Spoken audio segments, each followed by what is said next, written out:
Hi guys, this is our Advanced Music Theory Lesson 1.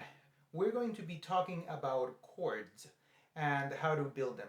But before we get into the specifics about how to make chords and the different types of chords that there are, I want to first talk about what they are in general and why they are important to music.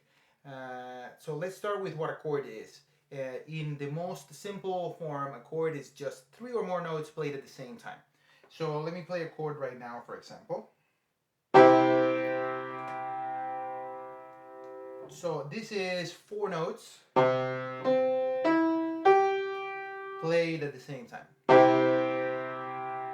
You see, if you were looking at sheet music, you would see that these notes are stacked one on top of the other vertically.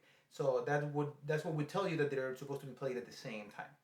Now, why are chords important to music? So chords are kind of at the center of a lot of important things about music theory, starting with the difference between monophony versus polyphony. So let's talk about what monophony is first. Monophony or monophonic writing stems from mono meaning one and phonic meaning sound. So one sound or one line of music by itself.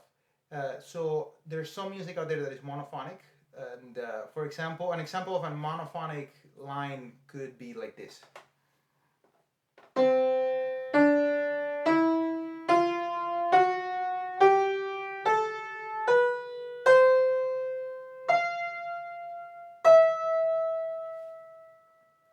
Okay, so that's just one line, one note at a time.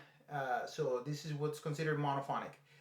There was a long time ago when kind of classical music first started that all music was kind of like that. It was just one single line and not much else going on.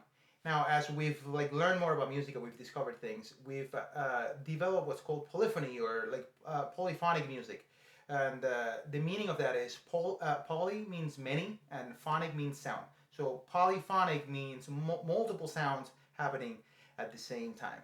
So let's kind of see what polyphony can look like. Now, I'm going to play the same line that I played, and I'm going to add a bottom line to it now. So let's see how that goes.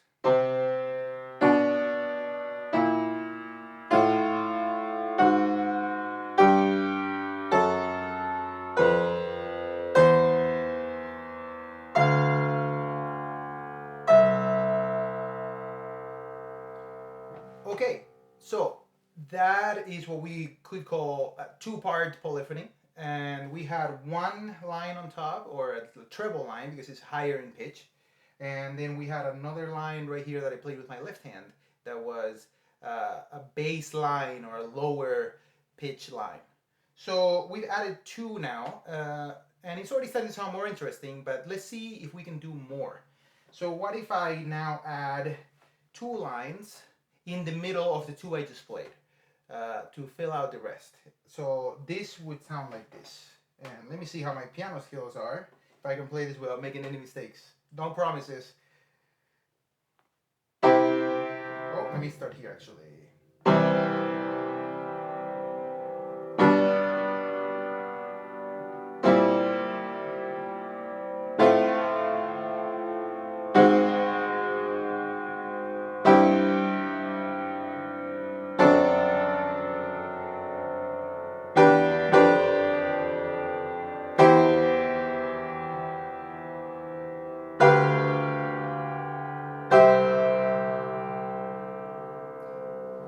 Okay, so as you can see, I played the two kind of lines at the edges and I added things in the middle. And this is now adding four lines together, we created what's could be called four-part polyphony.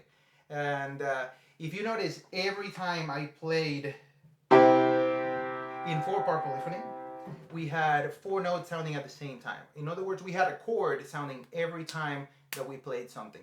And so now these chords, the way different chords are arranged and set up in a line form what are called harmonic progressions. And this idea of harmony, which is the idea of how different notes work together and how different chords and chord choices work together to make up a bigger idea or a bigger phrase or musical thought. Is super important to music, and it's actually at the root of the way that we structure and we build pieces and songs, pop songs as well as classical symphonies. So this is a really exciting topic because this is where really music turns into language, a musical language, a form of communication. And this is like the chords are the building blocks of harmony, and this is how we, make sounds into something that makes sense and tells a story. So in the next lessons, I'll be talking about different types of chords and how to build them from different notes. Okay, I hope that was interesting and that gives you an idea of how chords are used and how we can kind of incorporate them into pieces and like what they mean or how they make music better. Anyway, I'll be seeing you guys soon in another video. Take care.